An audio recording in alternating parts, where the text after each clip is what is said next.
Boo. Hello everyone, January 18th.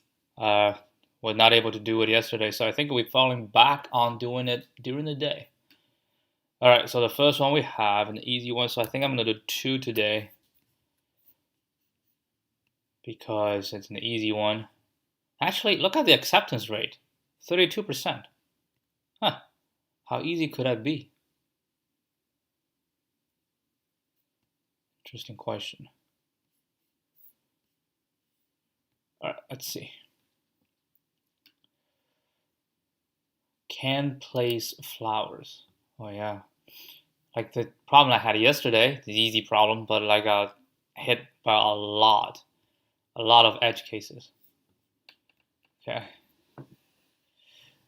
You have a long flower bed in which some of the plots are planted. Okay. Plots. It's a slot. And some are not. However, flowers cannot be planted in adjacent spot. Given an integer flower bed containing zeros and ones, where 0 means empty, 1 means not empty, and integer n, return if n new flowers can be planted in the flower bed without violating the no adjacent flowers rule. Okay, so 1 flower for sure. 2 flowers, can do 2 flowers. Okay. There are no 2 adjacent flowers, yes. Okay. And must be smaller than the flower bed length. Alright, I mean, if you think about it, the maximum we can do is half, right? Because we have to maintain that it has to be no adjacent. Yeah, that seems so straightforward, but based on the acceptance rate, it made me feel like this might not be true. Okay, so it also depends on the shape of the current. All right, we count, right? We count how the number of open spots between each flower that's currently on the flower bed, right? So we just count how many zeros is before the first one, and then this and this, so we count. And within this, the maximum you can plant is this value divided by 2. If it's 3, divided by 2 is 1, because you can plant 1. If it's 4, you can do 2. 1, 2, 3, 4. You cannot do 2 if it's 4. If we have 4 zeros bordered by 2 ones, we cannot do 2. Man, we can only do 1. 4 is only 1. I mean, if we want to do 2 flowers, we can just do this. Like, if we want to do 1 flower, right, and then we require no adjacent, so we require empty space on the left and right. That gives us 3, right? If we want to plant 2 flowers, they must have 1 in between, and then we have 1 on the left, 1 on the right. So that's 1, 2, 3, 4, 5. That's 5. If it's 3 flowers, and we have in between, so that's 3 plus 5, 7. So we are talking about 3, 5, 7. These are the minimum numbers that can support 1, 2, and 3. So basically, given any value, that's going to be the number of zeros in between 2 ones, and that value minus 1 divided by 2. That's the maximum number of flowers you can plant. So if it's 3 minus 1 is 2, so it's 1. 4 is also 1. 5, you can do 2. Okay, so we find that, and then we just need to find the total number of zeros, right, from the beginning. Let's see if we can do this in a smart way. I don't think we can do this in a smart way. We have to go 1 by 1, keep a count, right? And then return the first one. Every time we reach it, we reset the counter. Okay, let's try this.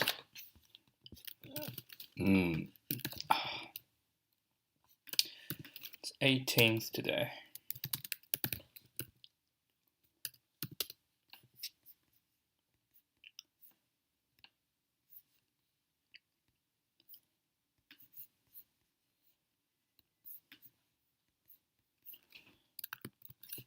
right.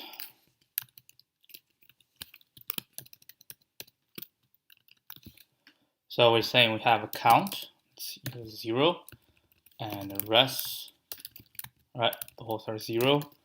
And we say for f and flower bed,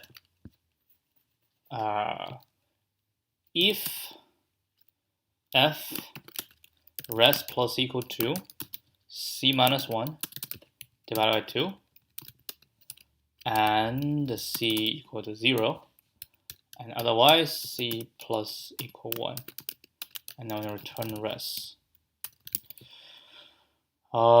Actually we do not return rest, because if we don't have a 1 at the end, so we return rest plus c minus 1 divided by 2 if we have one more left. Okay, test case 1 0 0 0 1, that's 1. Second one is oh, what are you doing? It is asking if it's possible. Damn. Ha. No. My bad. I was like, I don't know what it was asking. It's not rest. It's n minus equal to this, right? And every time after we do this, we say if n is smaller or equal to 0, now return true. Otherwise,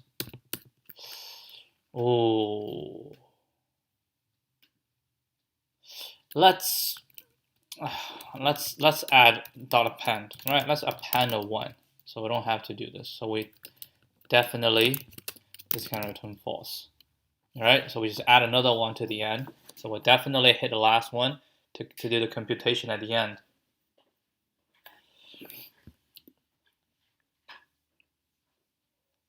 Okay, so this one is true, and the same thing, but if I want to prompt 2, that will be false. Yeah, this is an easy case, I think. So I'll pass, definitely. Flower bed and can place flower bed, and what is this?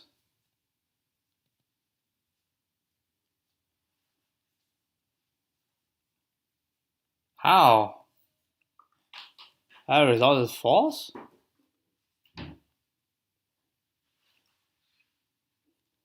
Well, the first one, right, that's a z. That n is not 0, okay, so the next one I plus 1, c plus equal 1, yeah, that'll be 1, 2, 3, and bam, we hit this, n minus c minus 1 divided by 2. See, n should be 0, should return true. What happened?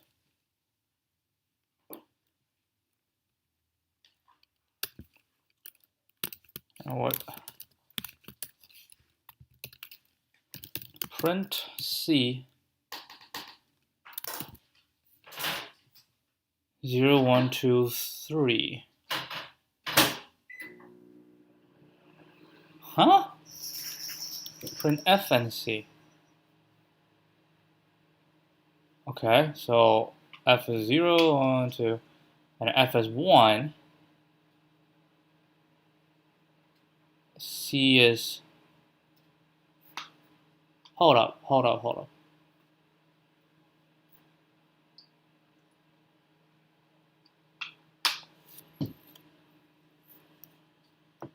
Okay, append 1, that's fine, right? So we'll start with the first one. F is 1, C is 0, nothing happens. The next one, F is 0.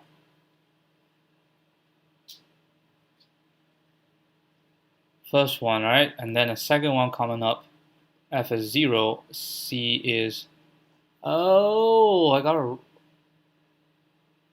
if this becomes this, wait, hold on, that's fine.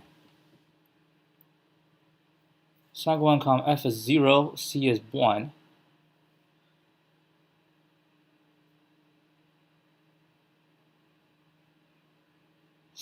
FF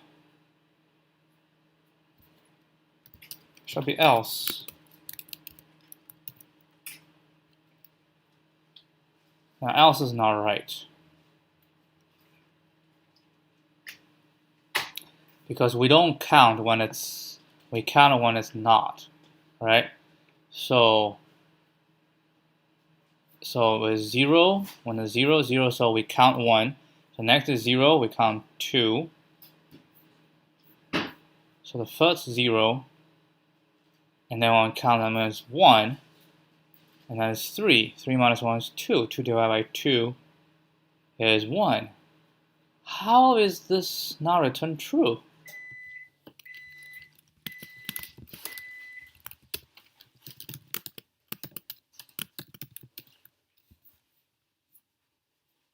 Huh?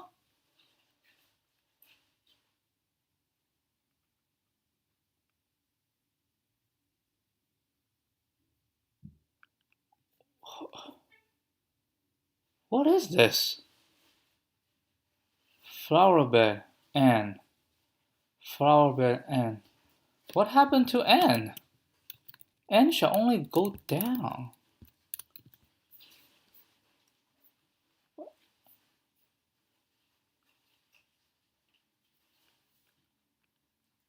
Wait. Hold up. Are you telling me minus 1 divided by 2 is minus 1? Oh, that's why.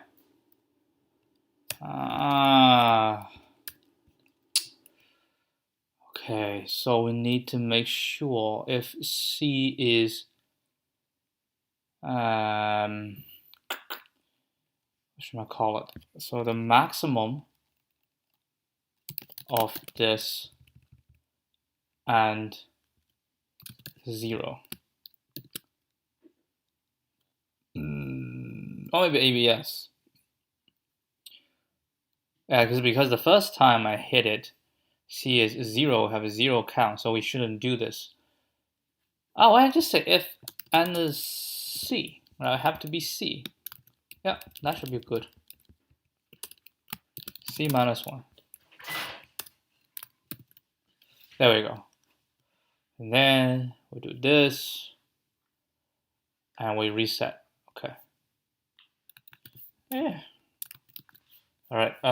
So I'll run some test cases. Yeah, let's not run. Let's just go for it. Should be fine. Oh my god.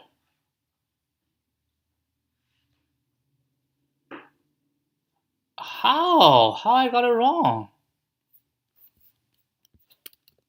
I consider this 0, 0, 0, 1. If it's 2, that's false, because 4 minus 1 divided by 2. How? I did it minus 1.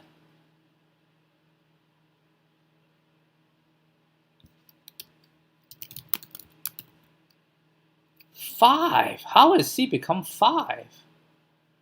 Oh, because shoot. So we have to go Elif, not F. Aye. It's not else. It's Elif, not F. I've become less careful. Oh my god. Gotta be kidding me. You gotta be kidding me. It's the same situation as last time. I just kept getting error. It's supposed to be easy. What the hell?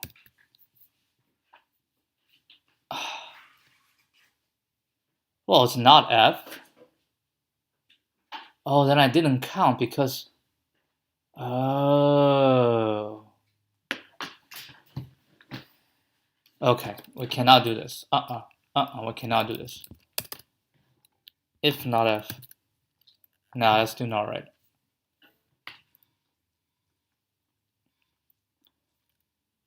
How is it still not right?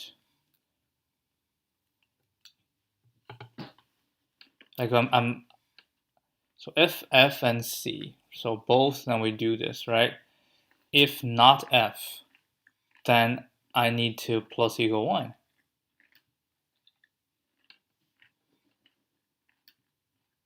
What happened?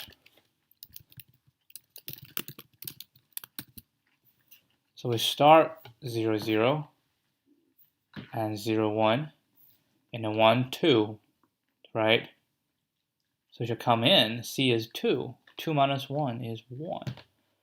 Oh, 2 minus 1. Oh, that's a different problem. So I need... Oh, which will have the same problem. We'll have 0, 0 here. And because I added 1.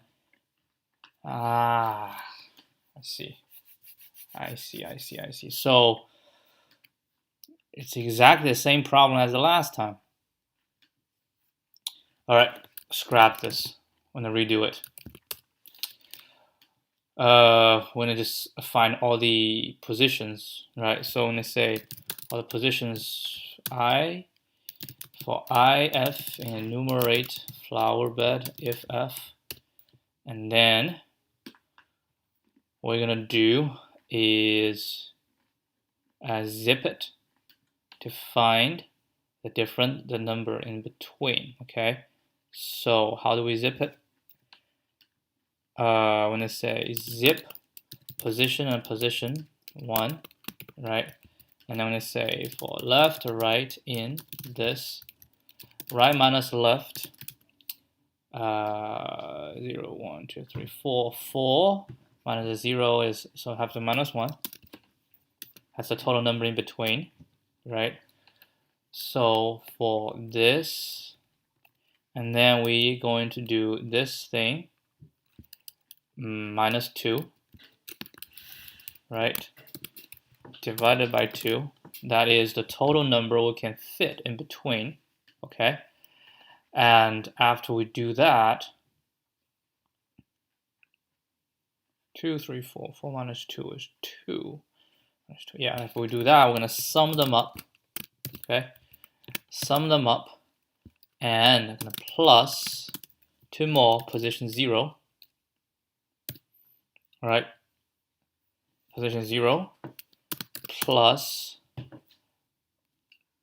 hold on, position 0, that's the starting point, right? The starting point is a little bit different. Starting point, we basically said we can, right, how many can we do? We can do 1. So it's this divided by 2. Basically, it's like we have another one in here, right? So basically, it's this plus 1 divided by 2. No, it's just this divided by 2. So it's this divided by 2. So the starting point. It's the total number in the front divided by 2, because 3 we can handle 1, 2 we can handle 1, but if it's 4 we can handle 2. And also the end. How many is at the end? So it would be len, flower bed, minus position, the last one, right? Last one, minus 1. Because position is here, that's n minus 1. So n minus n minus 1, so that should be minus 1. That is the total number at the back, how many zeros we have, and divided by 2. So all of this, right? All of this. So we're going to return this sum. Okay, we just say total shall be this. So the total amount we can do, and then we just return total if n is smaller or equal to total. And then we run the test case. Yeah, now this one shall be right.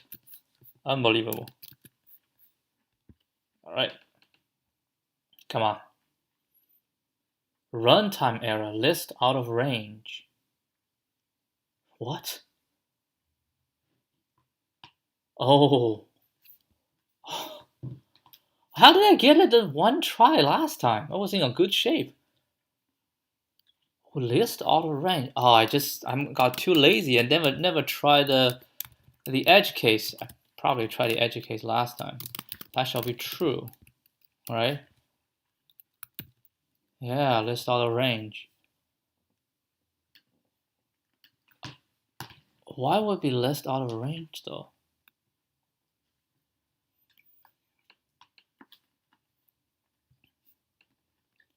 It's not these. These are fine. These are not the issue. The issue is with this. I probably position. Position is just one. Oh, position doesn't have this. Oh. So is this like a edge case? Yeah, it's like an edge case. And of course, if we wanted to really do this, I think this shall be false, because you cannot plant there. So yeah, edge case. If land flower bed is equal to 1, which I think is the minimum you can go, then we shall return flower, well, it depends if it's a 0 or 1. And we say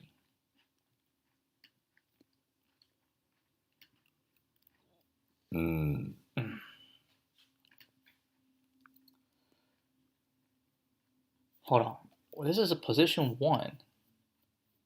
Oh, that's a different situation. Position 1, that's an empty, right? Otherwise, it's by itself.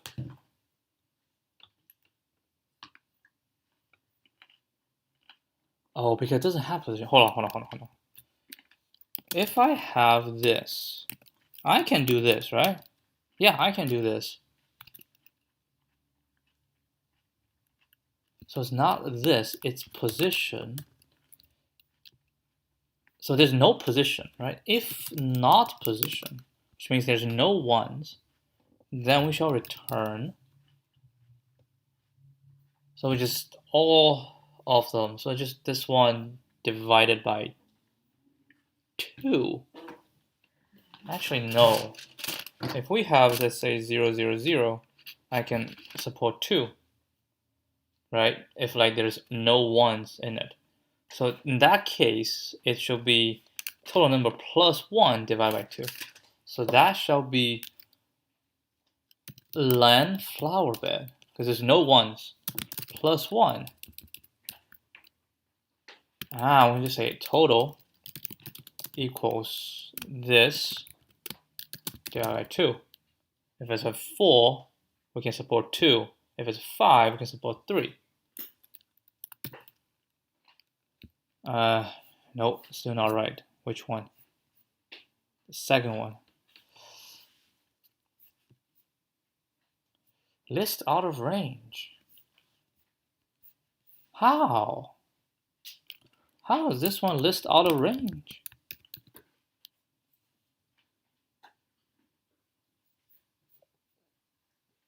Oh, else. There we go. I forgot an else. Wait, I'm not doing well. I'm in a very poor form. Terrible form. Unbelievable, terrible form. It's an easy question. Well, how did I do it last time?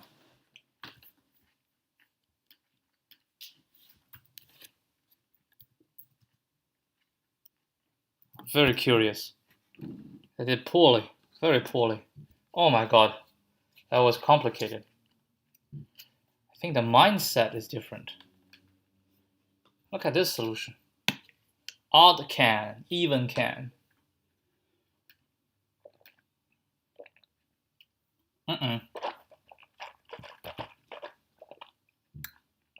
don't like it. Smart solution. Greedy.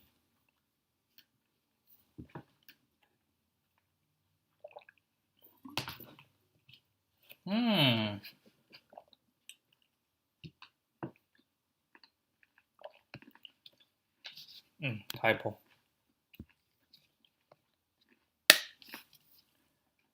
It's more than the number of flower plants I want to 2 to the end.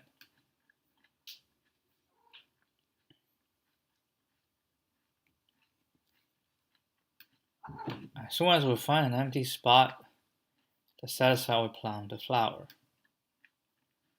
If not flower,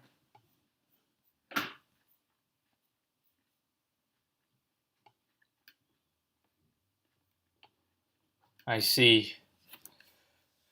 That's a very different method. I'm gonna stick with mine.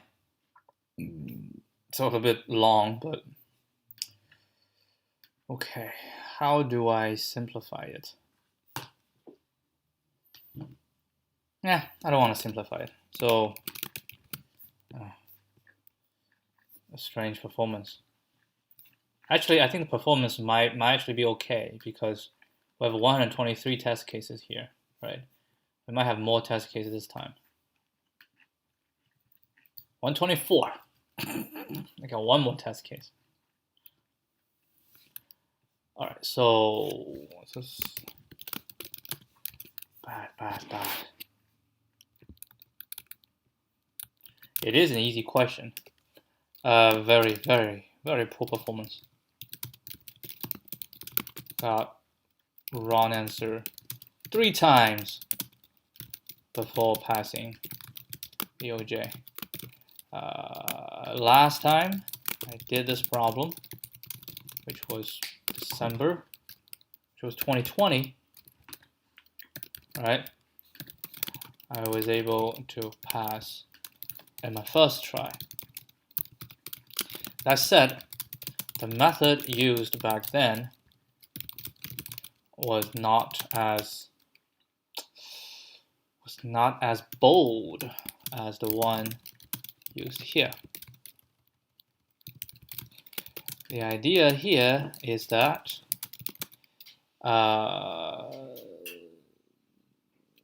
given n empty spots between 2 planted spots, the max number of plants available that can be planted, the max number of plants available is n minus 1 divided by 2. If given m empty spots with 1 and given m spots from the beginning or towards the end, that is, only one side is blocked by a planted spot, the max number of plants available is n divided by 2. If there are no planted spots, that is, there is no ones in the array, the max number of plants available is n plus 1 divided by 2. This new line. Now the tricky part for me is to identify the 3 conditions and evaluate them accordingly.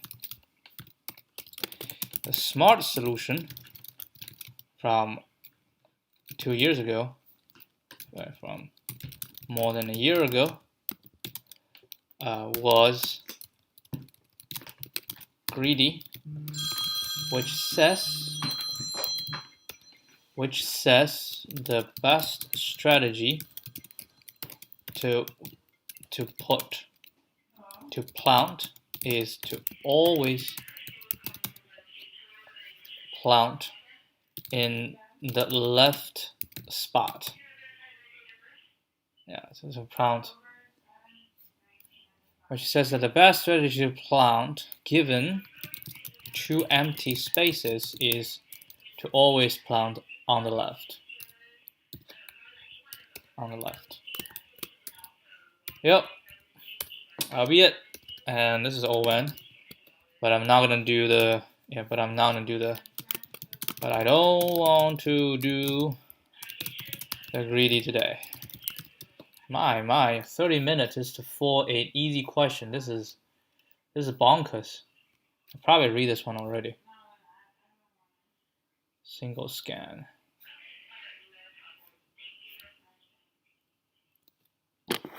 Extra maximum number of flowers. Okay, plant.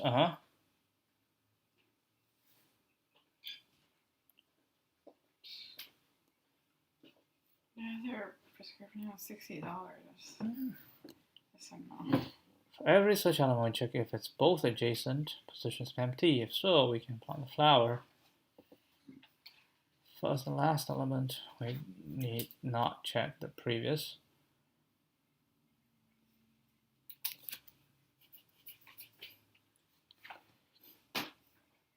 I think this is a greedy, right? So we always plant.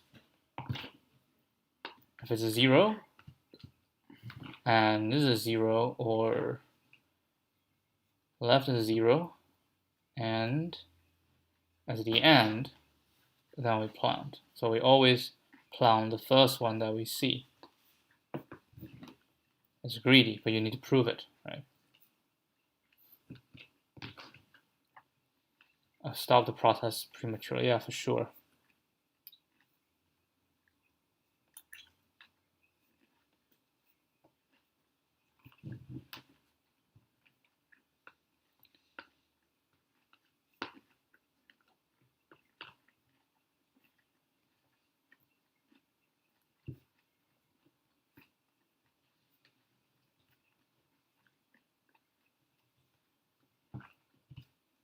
Next to equation.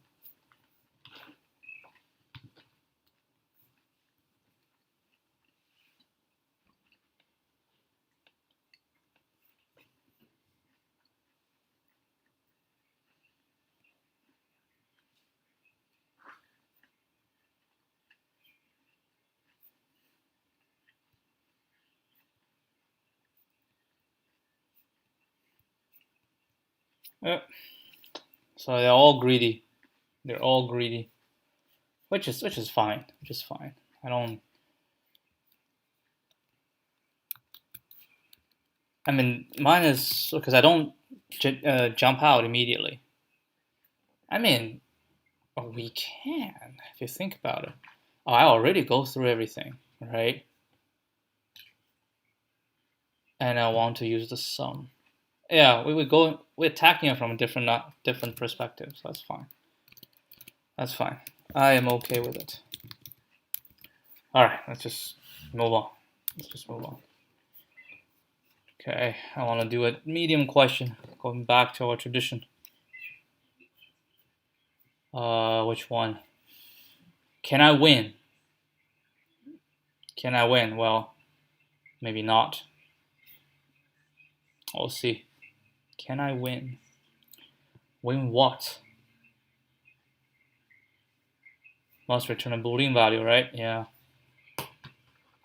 In a 100 game, 2 players take turns to add to a running total any integer from 1 to 10. The player who first causes the running total to reach or exceed 100 wins. What if we change the game so that the players cannot reuse integers? For example, 2 players might take turns drawing from a common pool of numbers from 1 to 15 without replacement until they reach a total. Given 2 integers, a max choosable integer and desired total, return true if the first player to move can force a win. Otherwise, return false, assume both are playing optimally.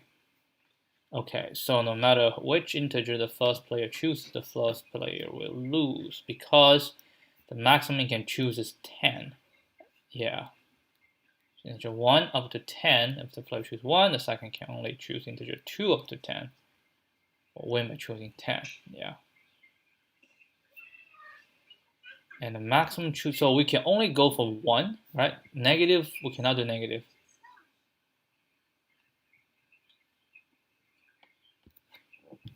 So it's 1 to 10, right? And the other one is 1, it's all 1 to 10, 1 to 10. If the desired total is 1, yes. If it's 0, yes. I only give you triple cases. Desired total. Interesting. Okay, let's see.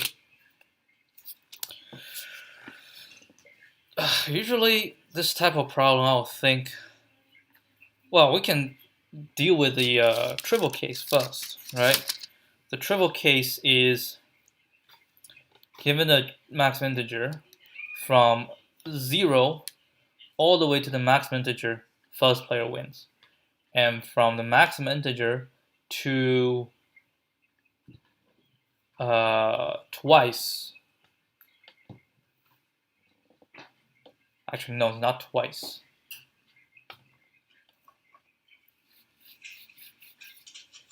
If I go 11, right, the first player will lose because no matter what he pick. But if it's 12, right, if it's I can choose 1 to 10, and I give the target is 12. Then if the first player chooses a little bit too big, then the second player will win. But since everybody plays optimally, if I play, I would just put 1. If I put 1, then it becomes a case of 11. And we know when it's 11, the first player loses. And because I choose 11, I become the second player, so I will definitely win, right? So I can force a win. So we kind of see the dynamic programming in there already. So we try to reduce the number to a value that we know that we have a clear solution. So if it's 12, okay, so from 0 to max choosable m, from 0 to m, it's the first player will win, right? So first player, this is all true, right? All true. And if we do m plus 1, if it's m plus 1, then the first player will lose no matter what, because whichever value he chooses, the second player will win. So that will be false. So first player will not win. Now, if we have m plus 2, right? If m plus 2 giving me the first player, and then I'm going to look to the next one. So we know m plus 1 is f. The first player always lose. So I'm the first player, so I will take 1, right? And then it becomes m plus 1, I become the second player. So the second player will definitely win. So m plus 2 is a true, right? Now we're going to go m plus 3, right? m plus 3. If I pick 1, then it becomes m plus 2 scenario, and the second player wins. So I don't do that.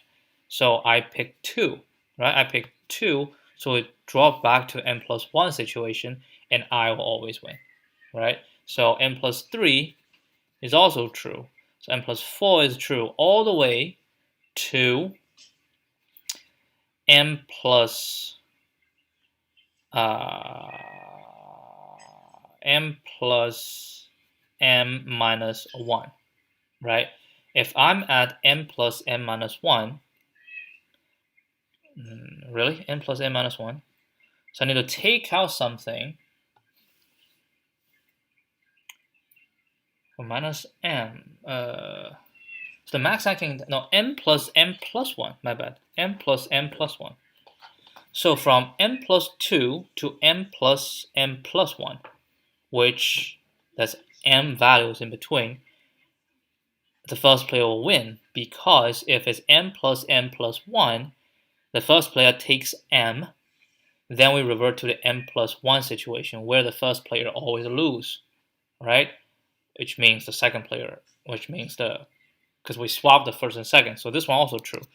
So what we have found is 0 to m is true, m plus 1 is false, and m plus 2 to m plus 1 is all true. But m plus 2, is this one false? Well, we're given m plus 2. What we can take is we can take 1, right? If we take 1, then it's no good. We take 2, 3, 4, 5, all the way to m. They all fall into this situation. So this one is false. It's false. But starting from m plus 3, right? That's the same situation. We can go this way all the way to m plus 3, right? And plus m, right? M plus 3.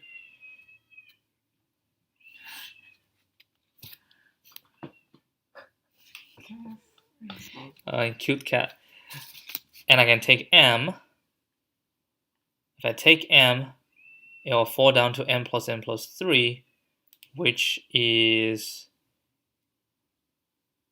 no, I need to fall down to m plus 2. So it's, hold on. So it's, okay, m plus 1 is false. M plus 2 is false, right?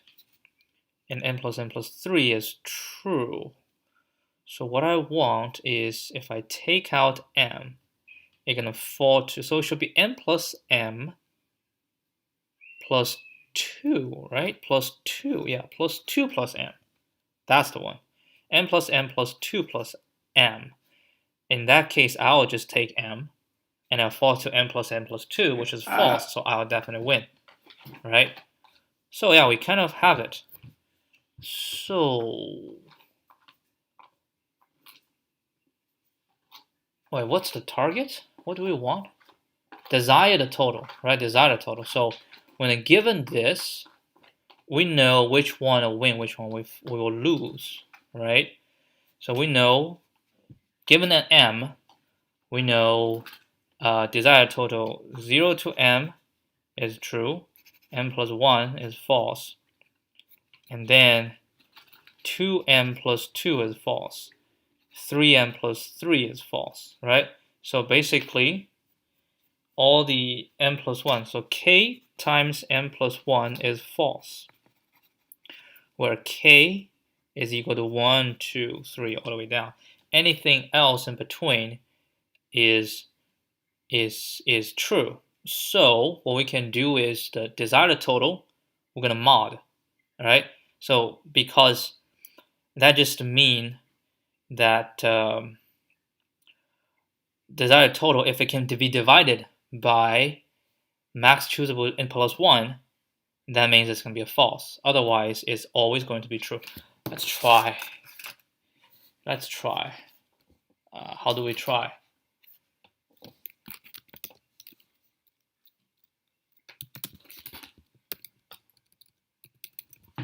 This is what? 446. 64.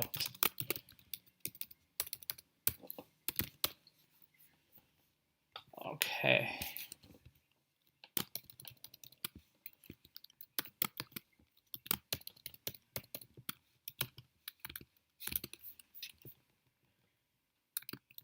So what we're gonna do is, how about 0?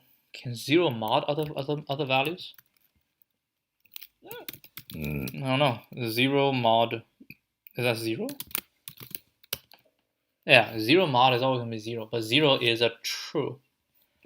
So we say we're just gonna return desired total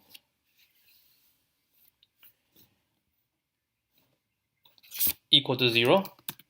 That's a true. Or desired total mod m plus 1. So max choosable is plus 1. If it's not, if it's 1, right, return either this or this not equal to 0. Okay, so yeah, test case. So we have only trivial test case to begin with. What test case do we have? We have 10 and 11. which is true. Wait, which is false. And 10 and 0. Oh, this is such trivial cases. This is true. And 10 and 1 is also true. This is just to see if the program works. It's max desired. This is can I win? Max desired.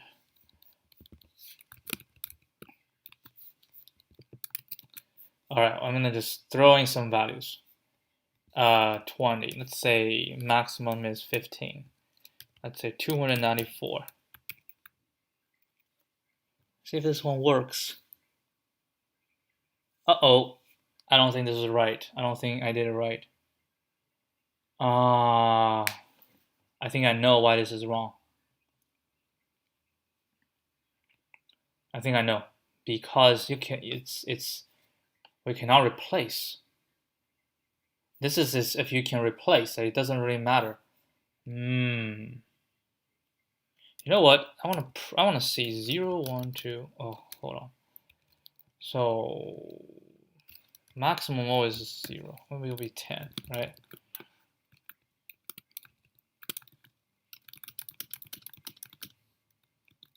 I just want to see if it's correct. So these shall all be true. 3, 4, 5, 6, 7, 8, 9 shall also be true. 10 is also be true. 11 is false. But 12, I say it's true, but we're gonna have to take a look. Yeah, otherwise it will be an easy question.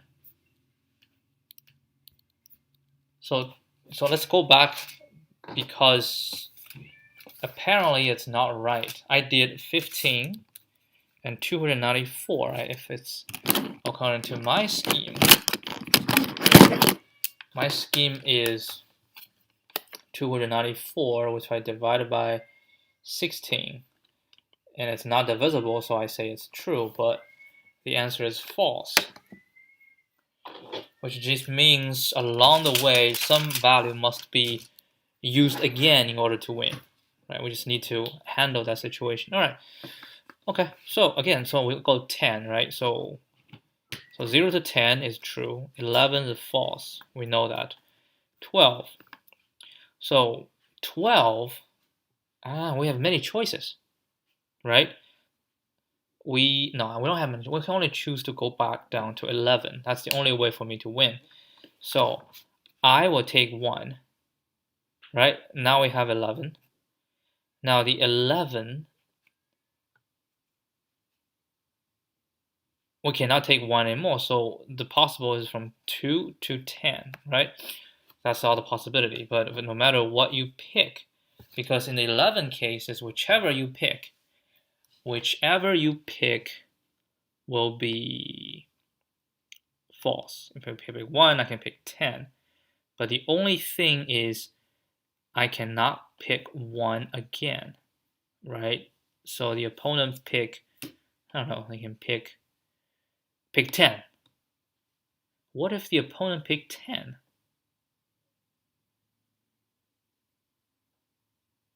If the opponent picked 10, now the point is whichever the opponent pick,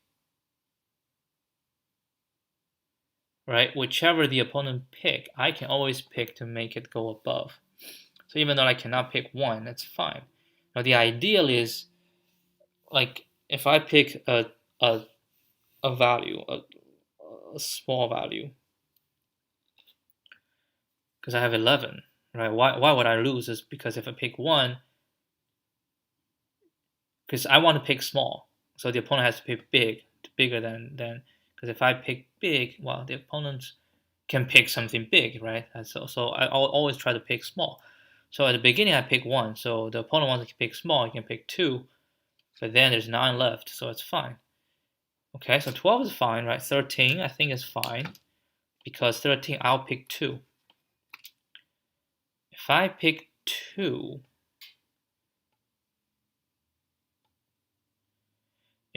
2, it goes down to 11. right? And the opponent can pick 1, I still have 10, so I still win. 14 is the same, I can pick 3. And the best opponent can do is to pick a really small one, because otherwise I'll always win. Okay, so 15, it all work.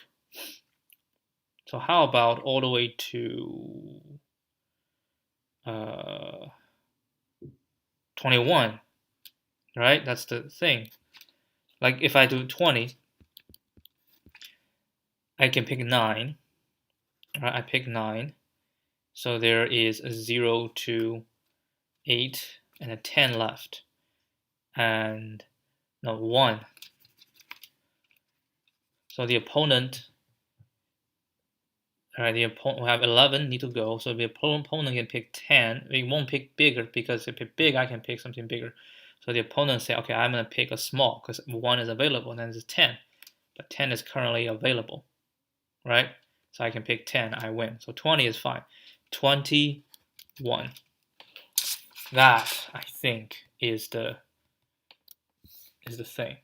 So if we go say 12, 13, 14, 15, 16, 17, 18, 19, 20, and 21. Okay. I think 21, I still say it's true, but I think it is true. 21 is still true. Huh. 21 is still true. So at 21, I pick 10. If I pick 10, it goes down to 11. I have 1 to 9. If my opponent pick 1, I have 10 left. Then I lose. But it says it's true, which means there is a strategy. So that is not the best strategy. I think I'm thinking about the best strategy wrong. This is true, but not the way I think. Because I should not pick 1. If I pick 1, I'm going to lose.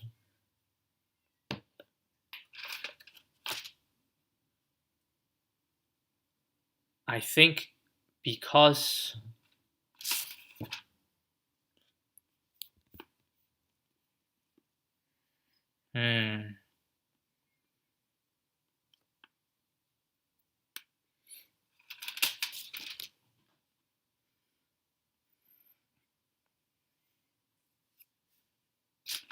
So yeah, so I need a different strategy for 20. For 21, I need a different strategy. So what if I pick 2, right? At 21, if I pick 2 and I have 19 left, right? And 19,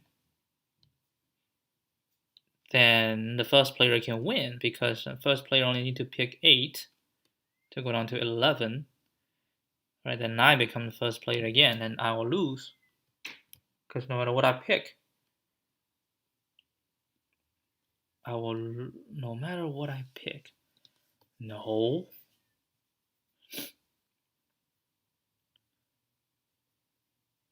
Okay, so at 21, hold on, at 21,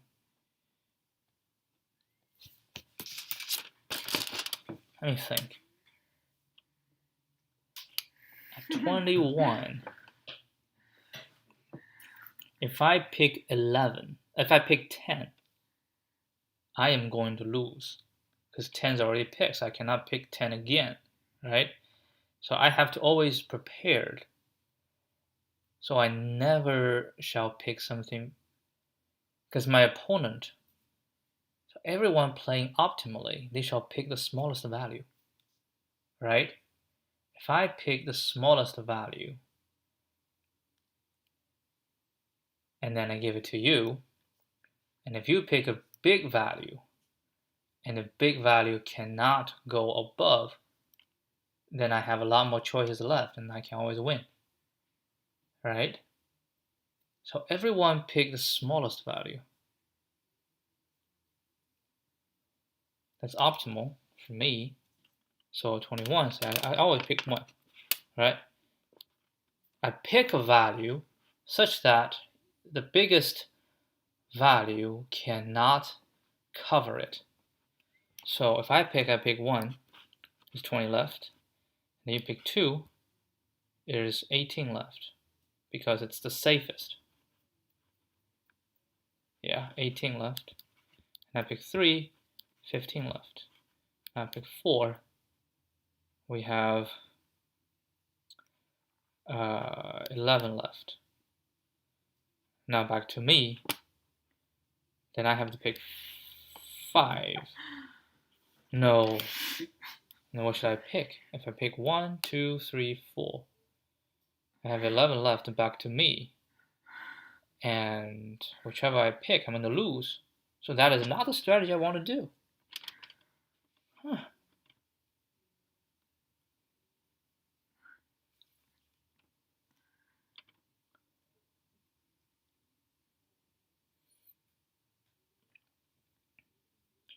What is the winning strategy for 21?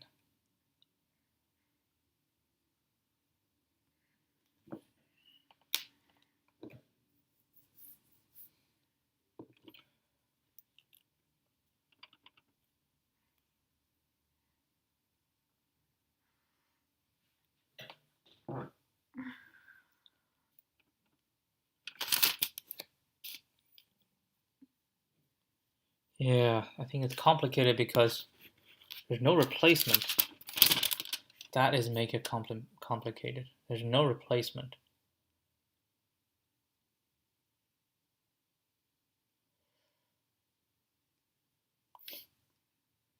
Without replacement.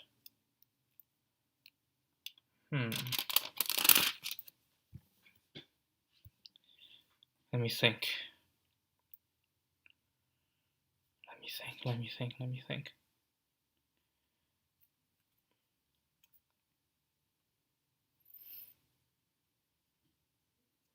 I cannot pick 10 because I pick 10. The opponent can pick 1, right? And then I don't have 10 anymore. So I would definitely lose. Okay, so I cannot pick 10. But all the others is fine, right? So what if I pick 9? Now we have 12 left. So 12 left, the strategy is just pick 1. So I have 11 left, and I pick. Because 9 is gone. But 10 is still there. I can pick 10. If I pick 10, no, if I pick 10, there's 1 left. There's all the others. So if I pick 9, I cannot win. If I pick 8, yeah, I pick 10, I cannot win, right? I pick 9, I cannot win. Because they throw 11 at me. If I pick 8, right, then we have 13 left. Again, they can throw 11 at me, which means it's just 2. And still, there's nothing I can do. Because when you throw 11 at me,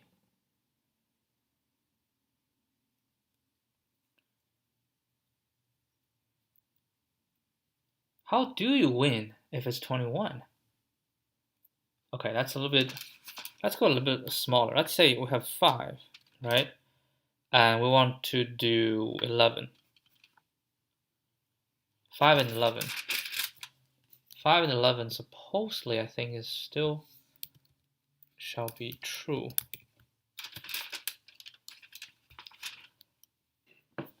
I'll put true but expect as false.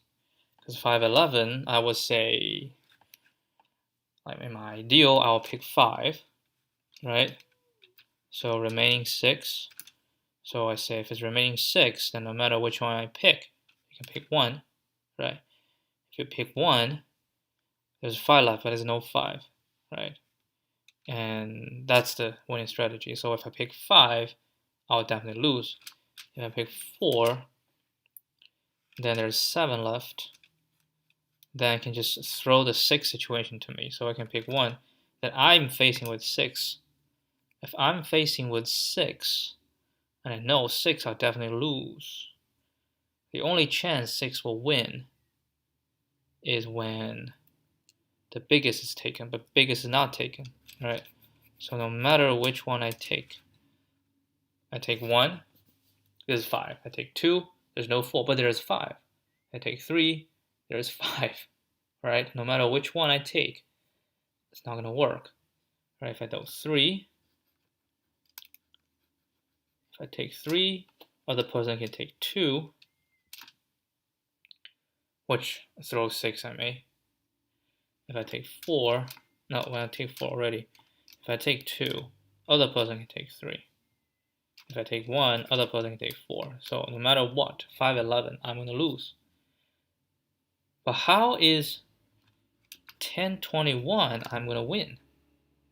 I pick 10, I'm losing. I pick 9, they just throw 11 at me, right? If I pick 10, I'm gonna lose. If I pick 9, other person can pick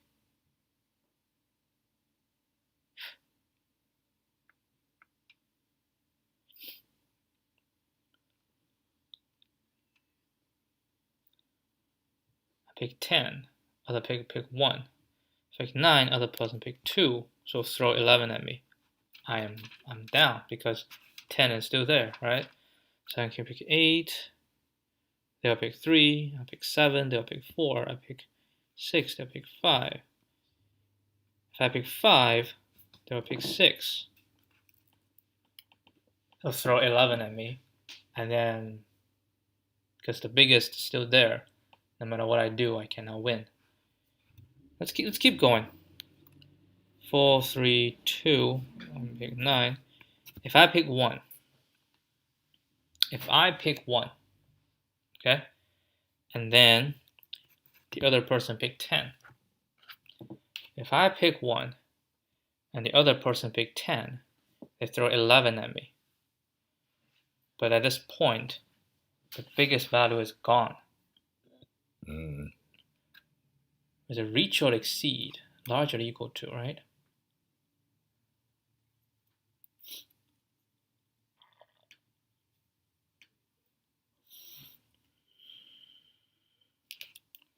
So we have 11 left, and it's my turn, and then the only value available is 2 to 9, right? 2 to 9.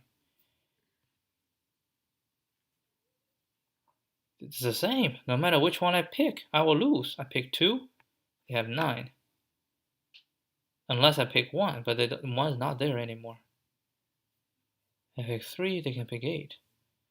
4, they can pick 7. 5, they can pick 6. If I pick 6, they can pick. I don't know why 10, 11 is shown as true. I mean, all the others might be, this is false. Actually, I don't know. 17, 9, 19, 10, 21.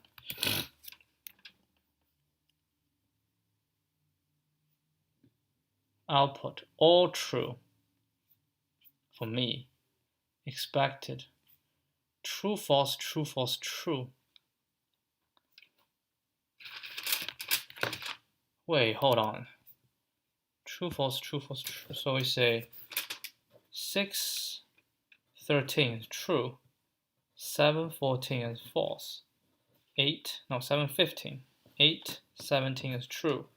9, 19 is false. And 10, 21 is true. 6, 13, how is that true?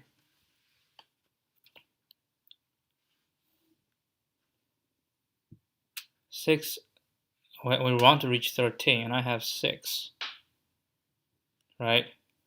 So if I do 6, there's 7 left. And then the other person needs to pick 1, right? And then I have 6 left. And I want to have 2 to 5. I will lose.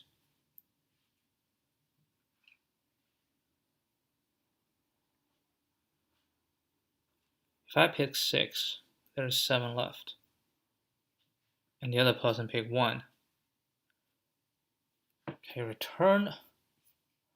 True, the first player move can force a win. if I play 6, right, 13, if I play 6, hold on, let's just keep extending. I want to know the strategy, otherwise I can't think. 11, 5, right? 5, 11, 4, 9,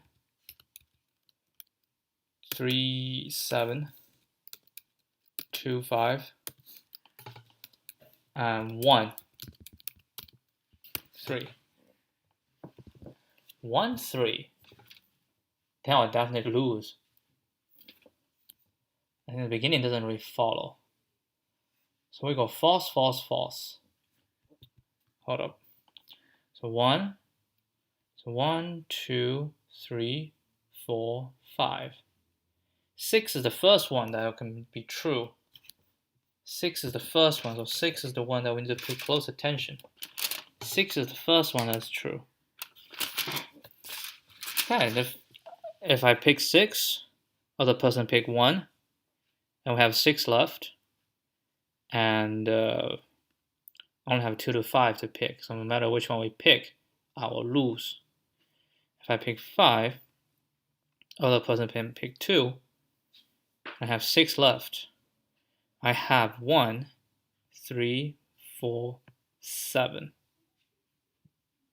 No, I don't have 7. 1, 3, 4, 6. And I have 6 left. Right?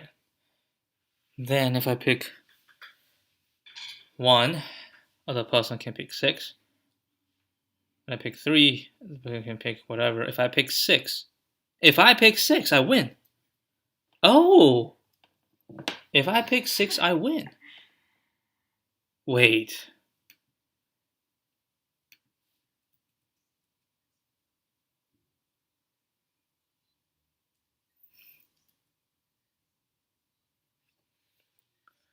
Wait. Hold on. Yeah, if I pick 6, right, and we know 0 to 6, I win. Right? 7, I will lose.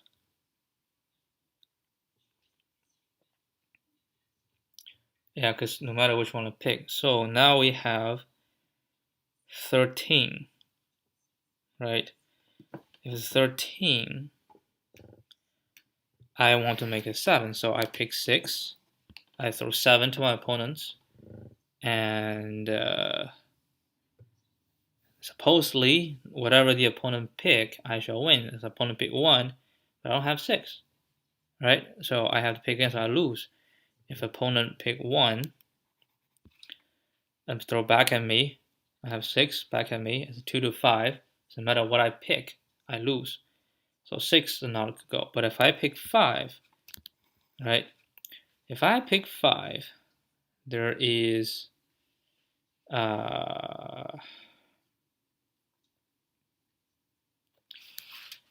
hold on. Let's say if I pick 5, now it should be 8 left, right? 8 left. And the opponent have 1, 2, 4, and a 7. And the opponent can simply, no matter which one the opponent pick, right? Opponent pick 7, I have 1. Opponent pick anything else, I have 7. So I will always win. If I do 5, I will always win. If I pick 5, if I do 5, and remaining is 8, and I have 1 through 4 and a 7.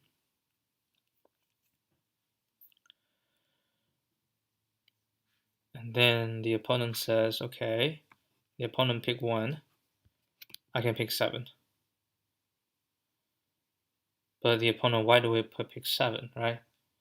The opponent wants to throw 7 at me. If they throw 7 at me, that's so I thought if I pick 1, so opponent pick 1, I will win. Opponent pick 2, I will win.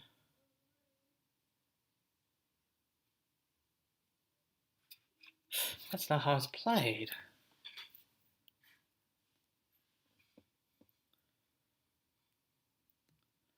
I got confused. Yeah, if I pick 5, I have 8 remaining, and then no matter what the opponent, like if I pick 6, right, I will lose. But if I pick 5, with 8 remaining, no matter which one the opponent picks,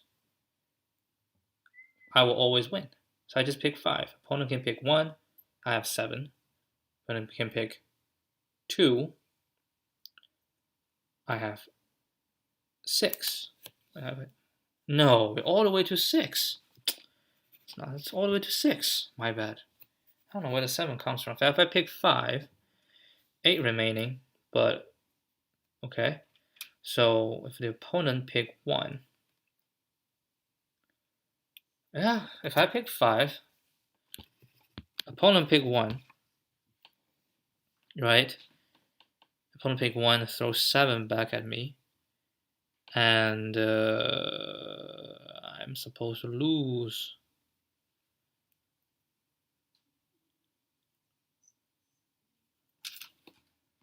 I say all true. If I pick 5, right? Opponent pick 1. That add up to 6. So I have 7, right? 7 back at me. And I will lose no matter what I pick. Because I have 5, 1.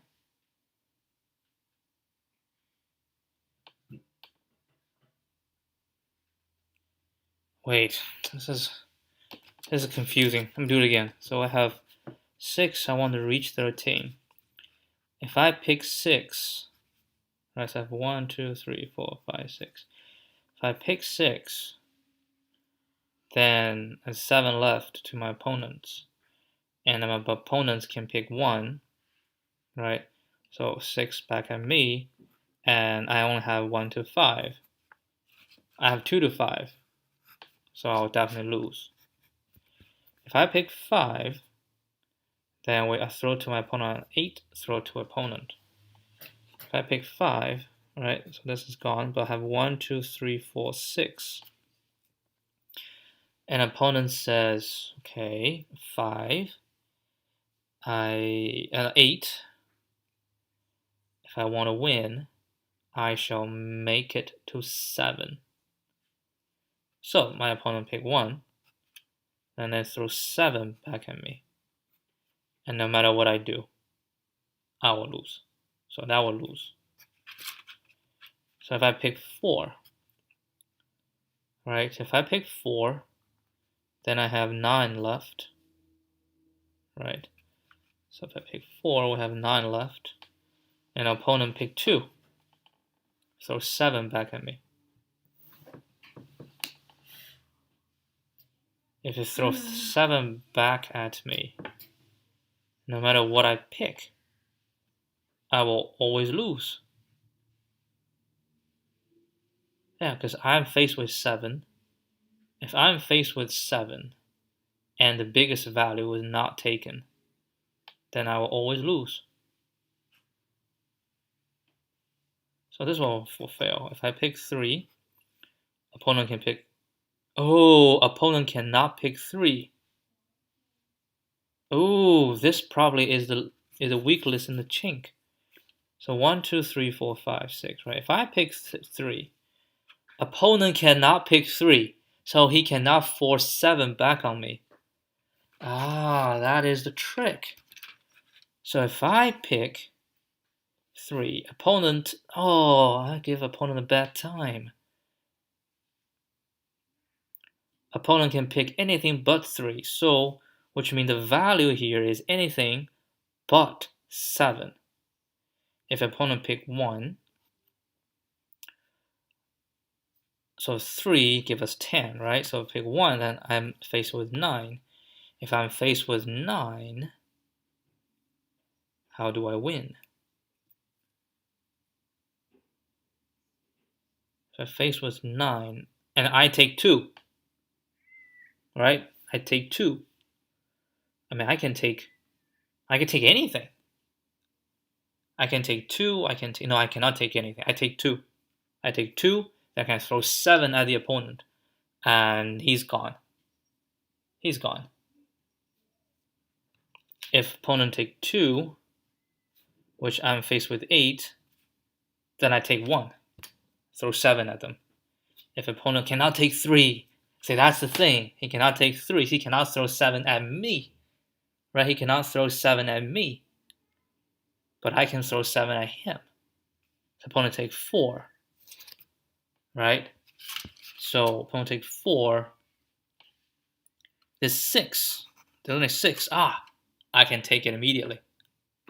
So that's the winning strategy. Okay. So, what are we saying? Bless you. What are we saying? If it's an even number,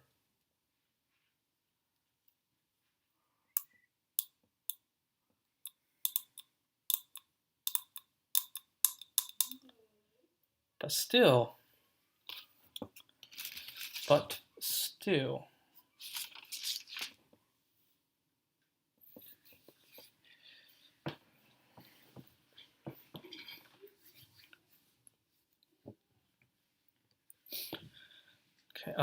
I'm gonna try this again.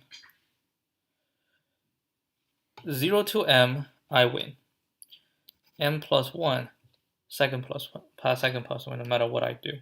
So if it's m plus 2, right? So all of these situations, I want to throw m plus 1 to my opponent. Right? I want to throw m plus 1 situation to my opponent. Okay. So I can throw, but there's a thing. When I throw this to my opponent,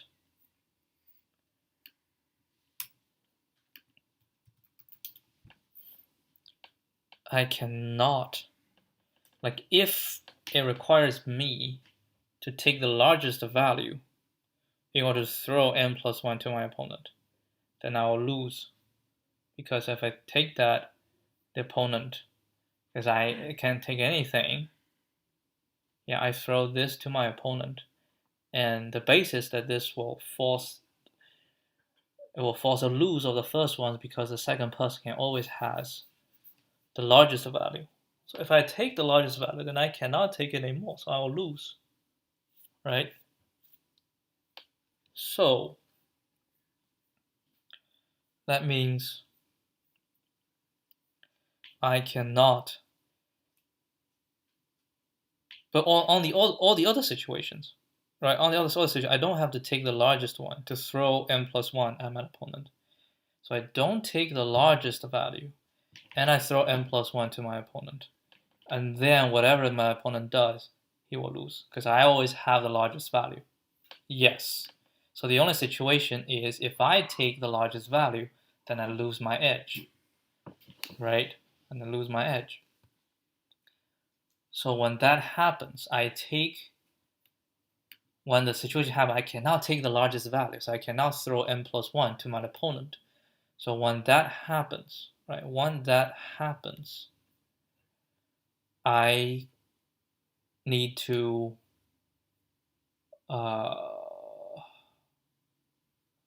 still force the m plus 1 to my opponent. So I can take something else, but it just shows that whatever other value I pick, I cannot pick the biggest one to throw m plus 1, so I pick the smaller one, then the opponent can throw m plus 1 to me, so I will lose. But it just so happens that if m is an even number, okay, then in order to throw m plus 1 at me, I can take half of m. Alright? If I take half of m divided by 2, then in order to throw m plus 1 at me, the opponent has to take m divided by 2. But he can't, because I take m divided by 2 already. So the opponent has to take a different value. And when he takes a different value, then it's not m plus 1 thrown at me. It's a smaller one or a bigger one that I will win. Because if it's a smaller one, smaller than n divided by 2 plus 1, then I'll have a bigger value I can just take. If it's a bigger one, if it leaves me with a bigger one, and what if it leaves me with a bigger one? I take 3, so I have 10 left, right? So I take a big one, and I also have the small one. I have the small one. Yeah, no matter what value he throws at me. Because the max he can take is 6, and I have 4, right? So as long as I take the half, if I take the half, and he cannot take the half, so the result will be slightly more. So I take the half.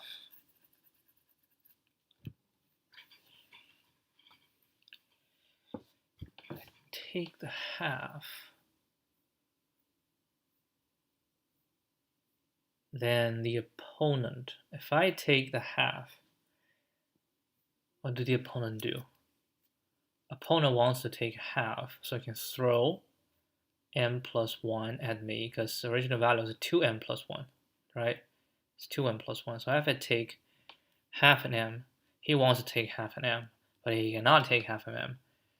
So if I take a smaller, so I take a half an m, yeah, then if I take something smaller, then the remaining would, so hold on, let's see if m equals 2k, right? And then the value is 2m plus 1, right? No, the value is m plus 1, so the value is 2k plus 1, right? No, the value is 2m plus 1. That's the value we want to investigate, 2m plus 1. So if it's 2m plus 1, what do I do? If it's 2m plus 1, I take k, so it's actually 4k plus 1, right? So I take k, so we have 3k plus 1 left. And he wants to throw 2k plus 1 at me, so I can lose, but there's no more k left. So the result is, so the smallest he can get throw at me is 3k, right? Smallest he can throw at me is 3k, which is the largest. If it's 3k, which is fine, right? If it's 3k, which is fine, because it's larger than 2k. So all I can do is I just take a small one, so that it will be, so the result will be larger than 2k, then I will win. Yeah. Just take a small one, so the result is larger than 2k, then I will win. If it takes something bigger, like, can we summarize this? I kind of know. Okay, given m, I know 0 to m, I win. M plus 1, I lose. M plus 2, right? M plus 2, I will also win. Why is that? Because I can always throw m plus 1 to my opponent. I can take 1, and then it's m plus 1 to my opponent. And as long as I don't take the largest one, I will win. So m plus 2 all the way to m plus m, I will always win. Because I don't have to take m to give him m plus 1. M plus 1, yeah, I can take m minus 1, right? So it's m minus 1 values. These are all I win. But 2m plus 1 is a bit tricky. 2m plus 1 It depends if m is an even number, right? If m is an even number, then I win, because I can take half of that, and the opponent cannot take half, then I win. But if m is odd, then no matter what value I take, I mean, ideally I want to take m, I throw m plus 1 to my opponent, but m is taken, so I'll lose. And all the other value I take, the opponent can throw m plus 1 at me. And the only chance that he cannot throw m plus 1 at me is when I can take half of m. So this is depending on m is even, I win. M is odd, I lose. That's exactly reflected here, right? We see a false, true, starting 6, right? Okay. Can we generalize to even further? So let's say we're done with 2m plus 1. How about 2m plus 2? Now 2m plus 2, I say, is going to be a false, because no matter what I take, if it's 2m plus 2, oh, it depends on 2m plus 1. Oh man, this is just getting more complicated. 2m plus 2, what's my strategy? If I take 1, I go back to 2m plus 1. Right? And then, if m is even, then my opponent will win.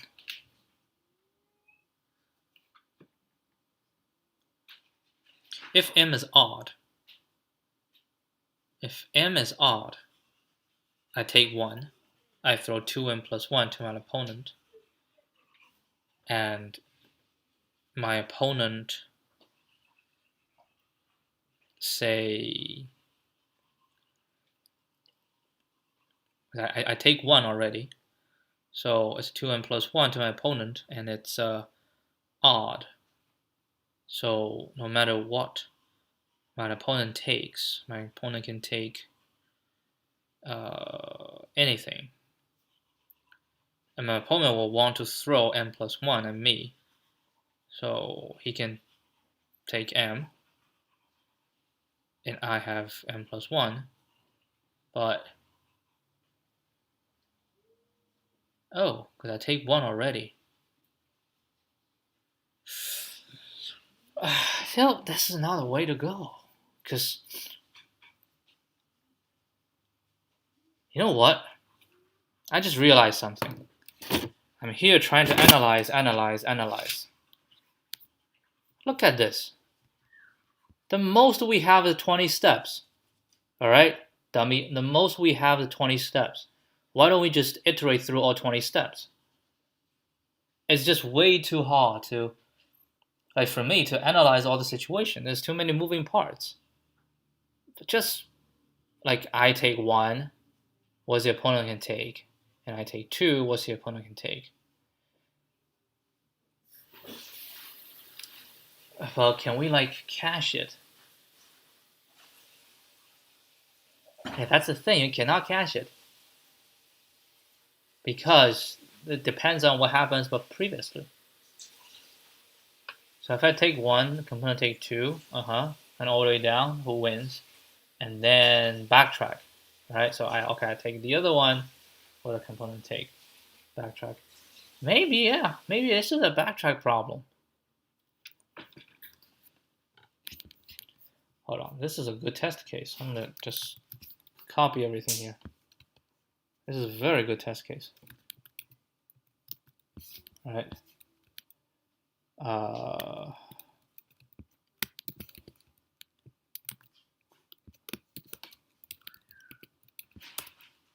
So this is false, right? Everything is false. And I say everything is true. Apparently this is not right.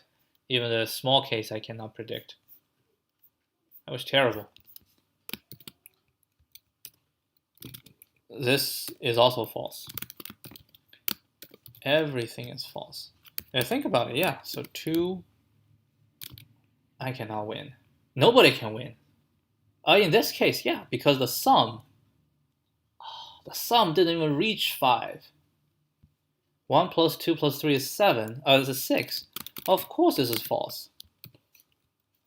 This is a triple case. Now this is the first one. That might, because added together is 10. So 4, 9. But 4, 9 is also false. Because if I take 1, it's 8. Right? Opponents say take. Wait, why is 4, 9 is false? I shall take 2. So I throw 7 at the opponent. Opponent wants to give me 5, but there's no more 2. So opponent take. Opponent can take 1. Now we have 6. Because that maxes. Yeah, then I lose. Yeah, I think we're gonna just DFS this. This is also false. Hey, this is true. How can we DFS this? Like, just good old DFS. I can't believe. Spent so much time, and the final result is DFS. Slap in the face. 19 is false. 10 and 21 is a true. Right? So the ideal is we want to find at least one strategy. So just list through all possibilities. So def DFS, right? And because only 20, it's fine. We just look through everything. So take 1, then take this, everything down, right? And then I'll take this one, and then if I take this, then I can take this, everything.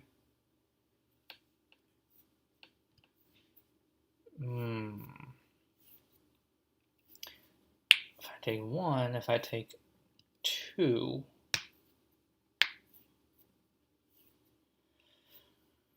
I take 1, and you take 2, okay, that's fine. If I take 2,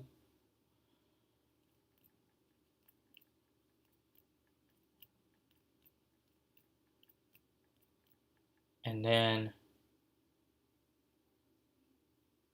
because it's only 20, right? I think what I do is just set it to 0. And then if it's 0, just skip. Okay. So we're gonna say variables. Variables should be a list of range 1 to max plus 1, right? That's variables. So DFS, I don't even know what's DFS. DFS,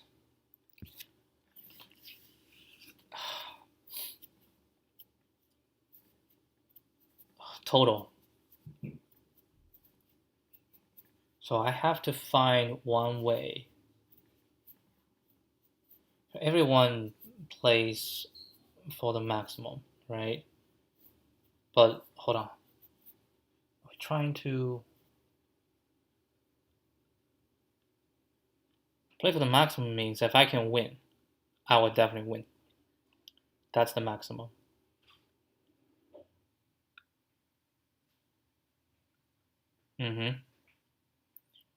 Okay. Okay. So what?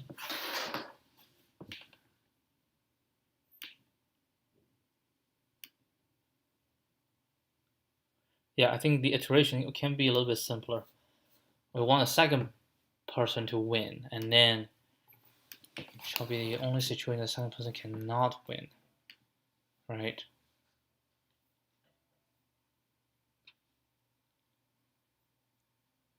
Yeah, but if the first person can win, No, the second person has to exhaust all options.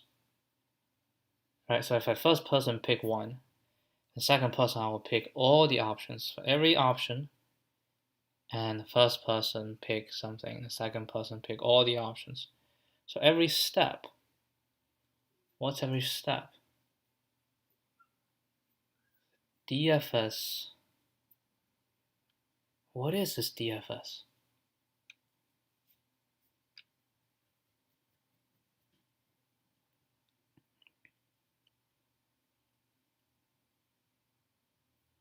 It's if one of the way the second person can win. Yeah, it's like if my first person choose one, and then the second person can win, that means this is not the best strategy, so I have to go for the second one. Okay.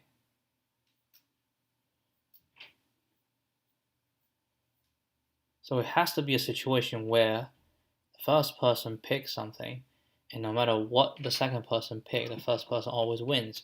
That is a case. So DFS, what do we pass? We just pass. We just pass the remaining, right? We just pass the remaining, and this one shall return a Boolean value, right? And then we're gonna go through variables. So the first person move. Every time, always the first person move, and the second person we pick something, right?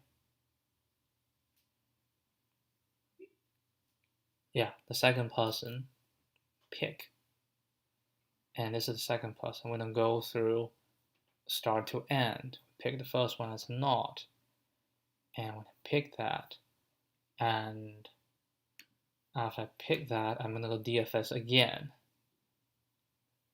right?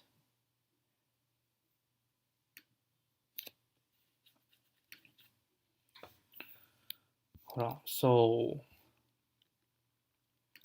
say for I in IV in range enumerate. I always enumerate variables. If V, so that's the first person pick. Right? That's first person pick. Okay, so when pick V, so rem minus equal to V. Right. Now second person pick. Now for the second person, right? And we say if oh, that's not right. This is the one. This is what you want to have.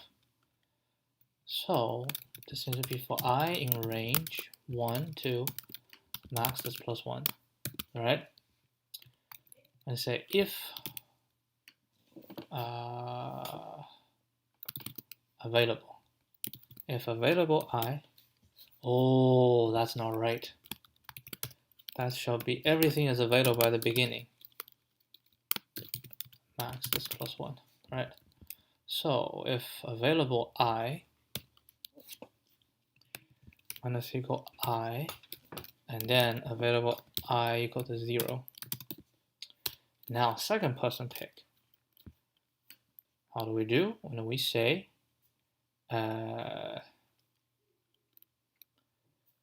if second person cannot immediately win, right? So how can they immediately win? Just I pick one and I win. So we say, because random minus equal to this, so we say if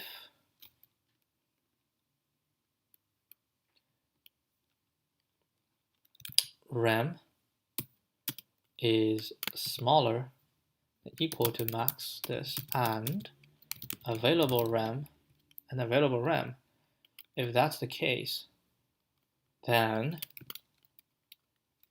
second person wins, right? Second person wins.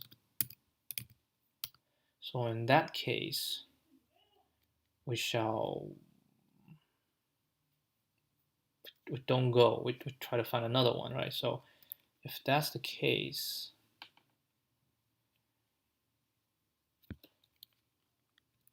now I want to say if this is larger than or, now the second person cannot win immediately. cannot win immediately, then we need to go through the second person part, which is for j in range 1 to max this plus 1, if j, right? The second person picked this, and then we say rem minus equal to j, available j is equal to 0, then DFS, the new rem. The second person picked this, but nobody wins, right? Nobody wins. Nobody wins. So I'm going to say if this is true, then we return true. No, we don't return true. Yeah, we return. Hold on. True means the first person wins, right? So we go through all this, and if this is just one way, no, it says if it's false.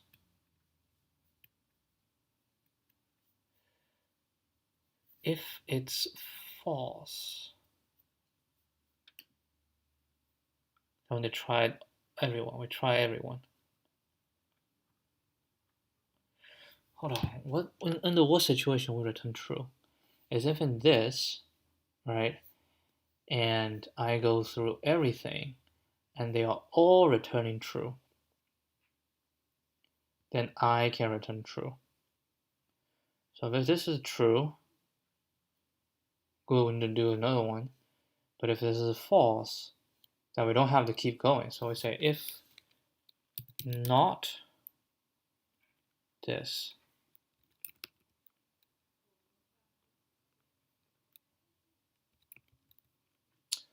we need to return this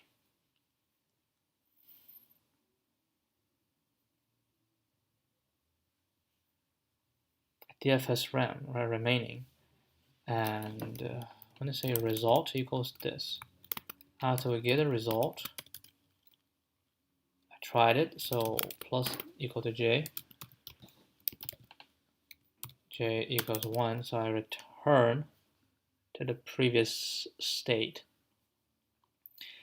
And then we say if res is true, we keep going. But if res is not true, if not res, so which means the first does not win, then we can break it, right? So we break this. Okay, now we break this. We break this. So this one, if we break, first of all, if we don't break, which is everything is true, true, true, true, true. And if everything is true, then when I say top result, res 1, right? I'd expect it to be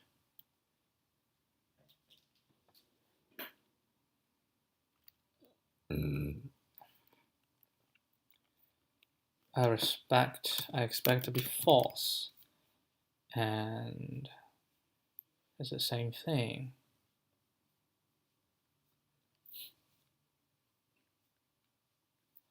So what does this say? If this is true, right, which means everything down, first person always wins. But I haven't exhausted, so I need to try it again. So if it's true, then I try it again. I try it again, I try it again, I try it again, until everything gives me is true. Right, I should load this press 2. If everything is true, then I come back to res 1, right?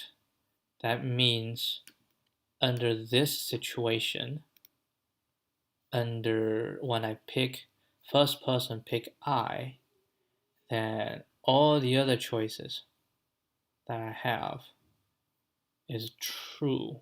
I will win. So in this case, I can say res1 is become true, right? Res1 become true. And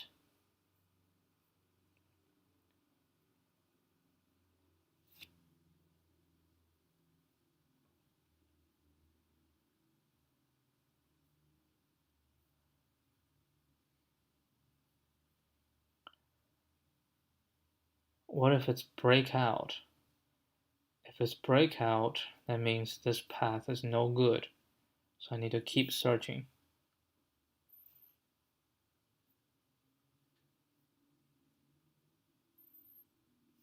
And I break it. Right? And I break it. Which means this one does give me the best option. Okay. But otherwise, if I break it out, that means something is not right. So I have to search for a new one. And then we break out of this.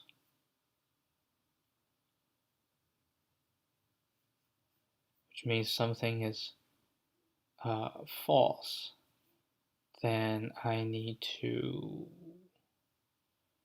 just keep going. So rem plus equal I equals 1. Right, just get back to the normal. So come back up. Try the next one. And then once we're done, right, once we're done, does this one break out? Can I? Yes, I can. I don't have to break here. I just record this one is true, right? And now we do this, and now we say if res1, right, if res1, which means that the following is all true, then I can break. Right, otherwise, blah, blah, blah. Therefore, when we end everything, we didn't change anything, so we call backtrack on every point. So we say else, which means we go through everything, we never break, right? We never break. And then we're going to return, we just need to return res1, right? Because res1 said false. It's something that we cannot win, right? There's no, false means there's no guaranteed win. Res1 is false, so there's no guaranteed win. Which means I pick one, and I try to pick the second one, and the second one, if all the second one says I win, then I say this is the right choice. So I say then I win. Then I return I win. If any of the following saying I do not win, right? If I do not win, then I'll break, so I don't go through this, and the rest one still is false. So as long as one of the I can lead to res equals true, then it becomes true. Okay, so in this case, I just need to return DFS desired total. This is just convoluted too. I don't even know if it works. I have list out of range on the second one. Desired total. Okay, so we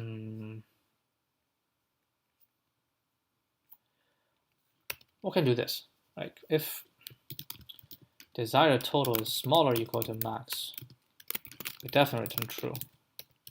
If desired total equals max this plus 1, definitely return false. Okay.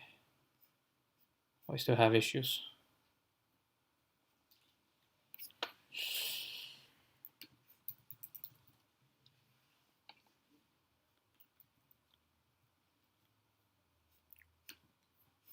Wait, what?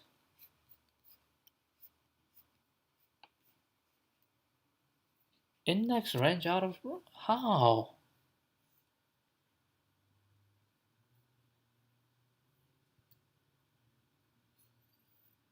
If rem is larger than this, if this is true, then I should still go. How would I check this one again? Rem must be smaller or equal to this.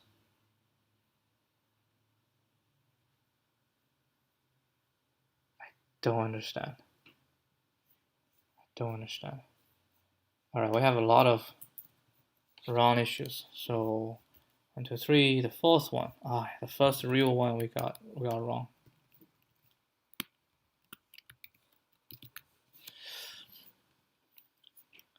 Okay. Did I total? No. So available is just 0, 1. Right? So def remain is 3. So 3 comes in. We can choose 1. Right? So available 1 is available. Oh, that should be 0. Oh no, wait, that is 1. Okay, so 1 is 0. And the remain is 2. 2 larger than this. Yes. So I go here for this, and if, but it's not available, right? And result is true. Yeah, result is not true because we have nothing available. Nothing is available.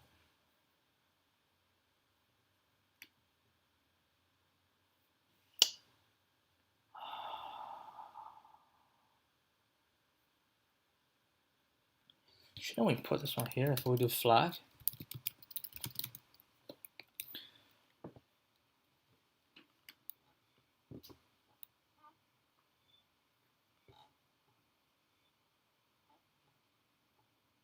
When do we break? If rest 2 is false. Okay? So then say it's true, right? And then come in, rest equals this. If this, I'm going to break. So when we come out, we just check. Oh, that would be the same.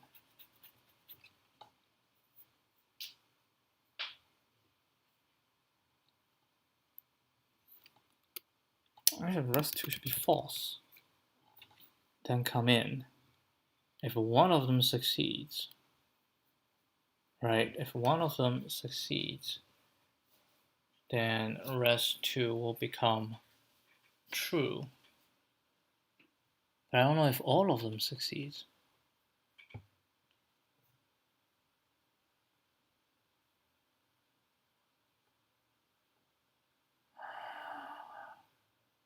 I didn't have anything to go.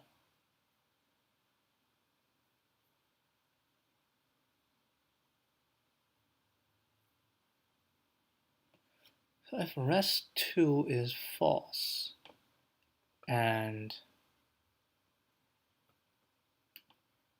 every time if it's true, I want to see if all of them is true, right? That's what I want.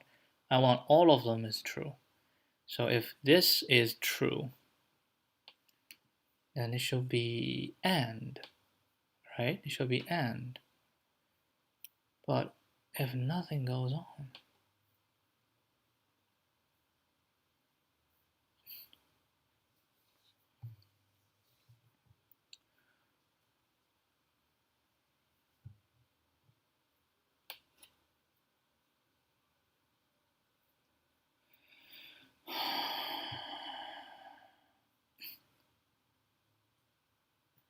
again, I have a first pick, right? And then I mark it, then I need to make a second pick. And we have all the second picks. Then I want to know if all of them are successful or not. So we're going to say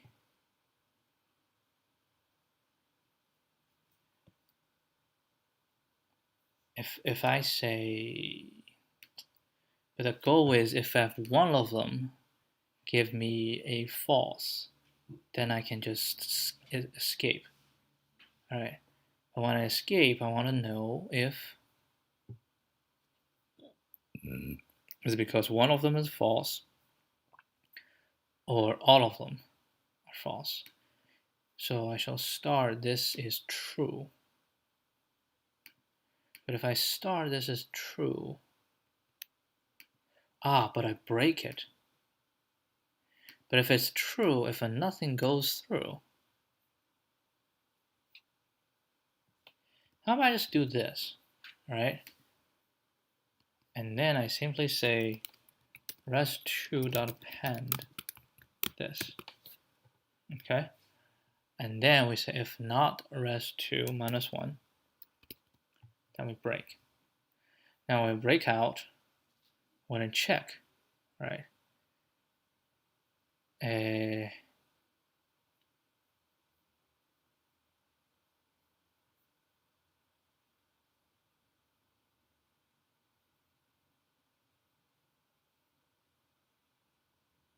Yeah, I cannot win because I pick first one pick 1 and then just cannot win. There's no second pick.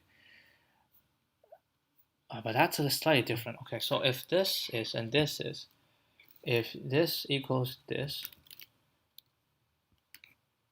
yeah, and let's say if sum range 1 to max this plus 1, right? If the sum of this is smaller than desired total, that's when sum return false. Okay, that's the third situation we can get out.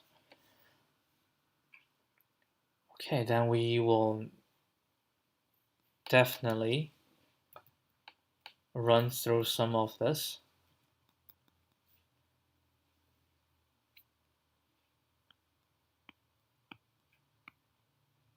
Okay, maybe the original one is working then.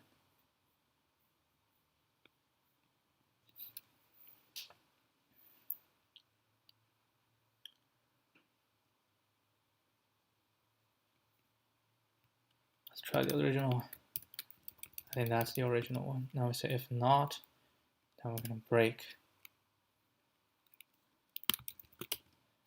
Then say else, right?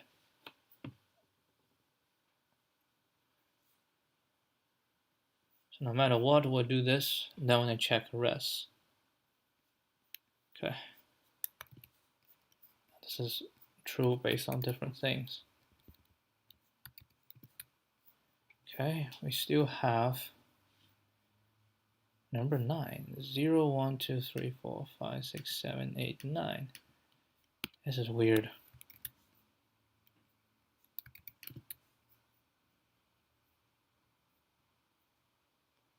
List out of range.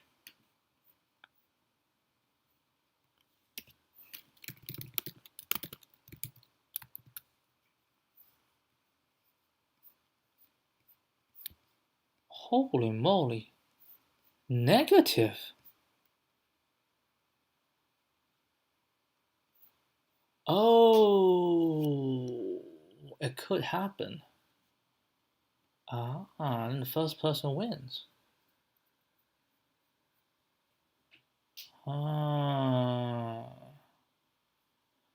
Hold on. If first person pick, right? And if I is larger or equal to rem, then we just return true. Then I win, right? It's only if I'm not, and I try it. And again, here is the same. If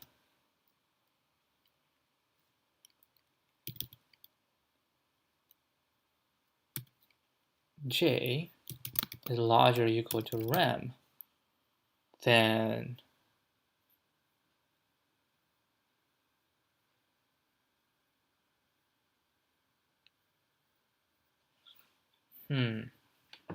hold on.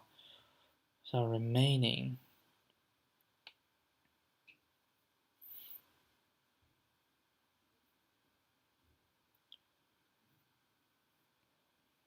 Let's just go through everything.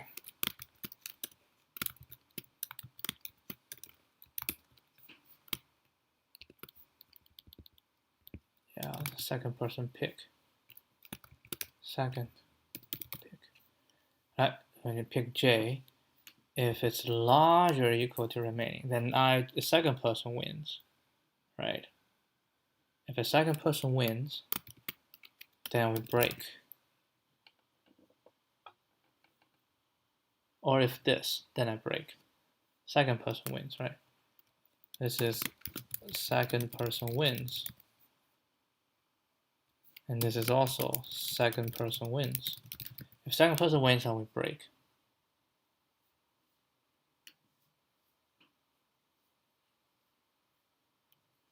Okay, let's try this. Okay, this one's good. Try the others. Now they all pass.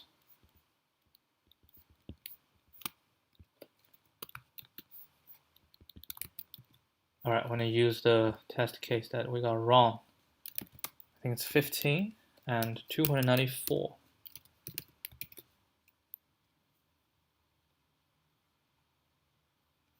All right, let's try this.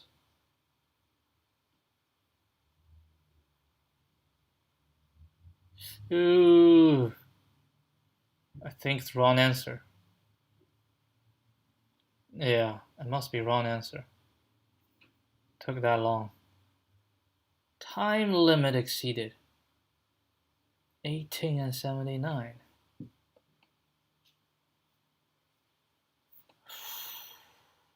$18 and $79.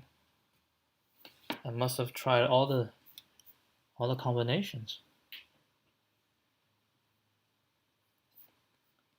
Yeah, I don't know.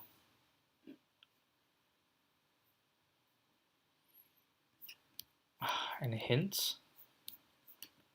No, similar. I don't want to go. Dynamic bit manipulation, memorization, game theory, bit mask.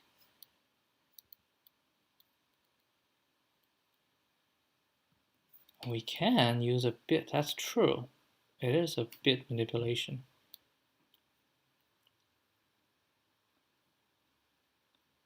How do we memorize this? Oh, the state.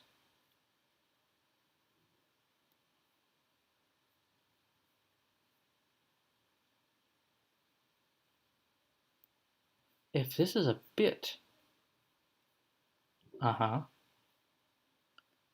and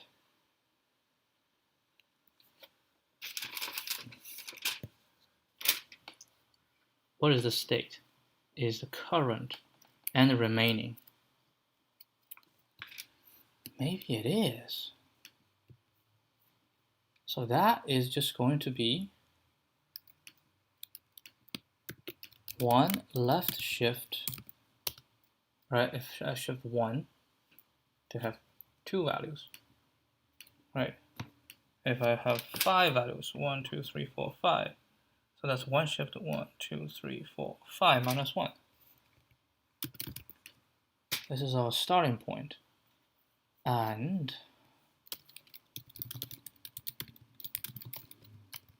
import what? Import diario cache. Yeah, let's cache this function.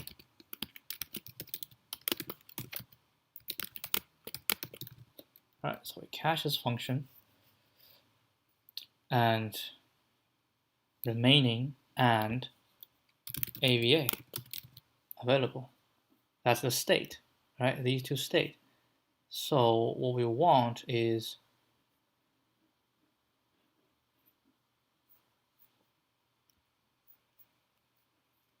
I'm going to pass this along, so I don't even have to have this one here.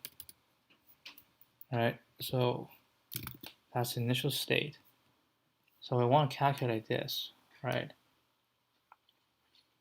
Then we simply go through all of them and we say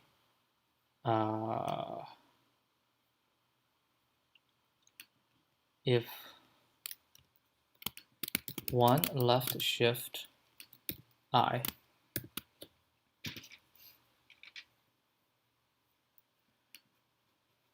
so if I is 1 and minus 1.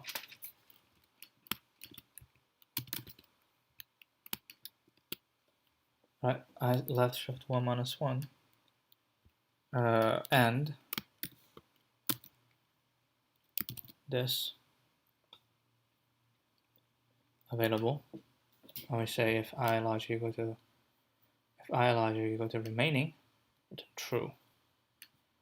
Otherwise, remaining to this, and when I say this equal to this, exclusive or 1 left shift I plus 1.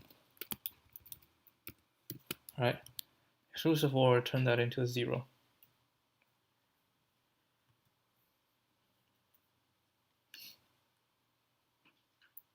Okay.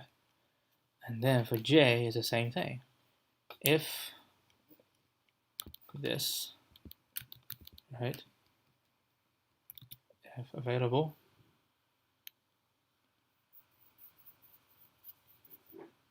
if this is J available, second person wins and we break. Otherwise, we do this, and then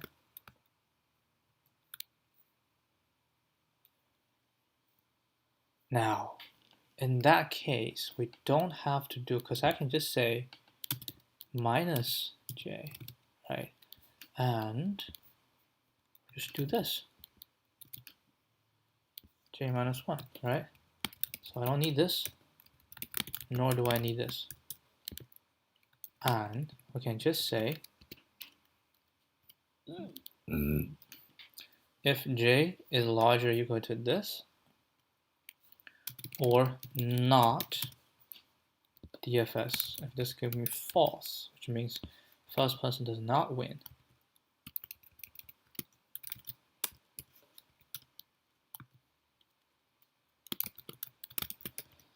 right? This means second person wins. Then we break, right? So if this,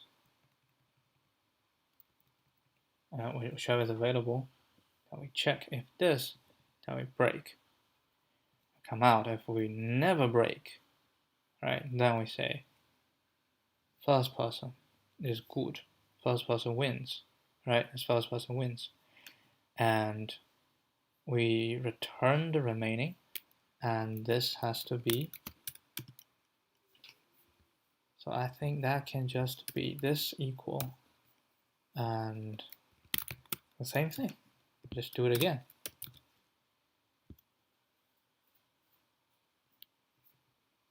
Okay, let's try it. Okay, let's see. With this change,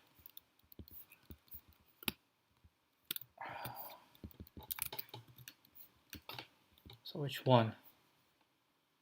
I got time limit. I think it's 18 and what? 18 and 79.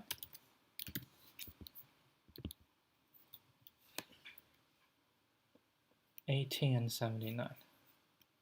I only passed 5 test cases. Jesus. Yep. Alright, try it again.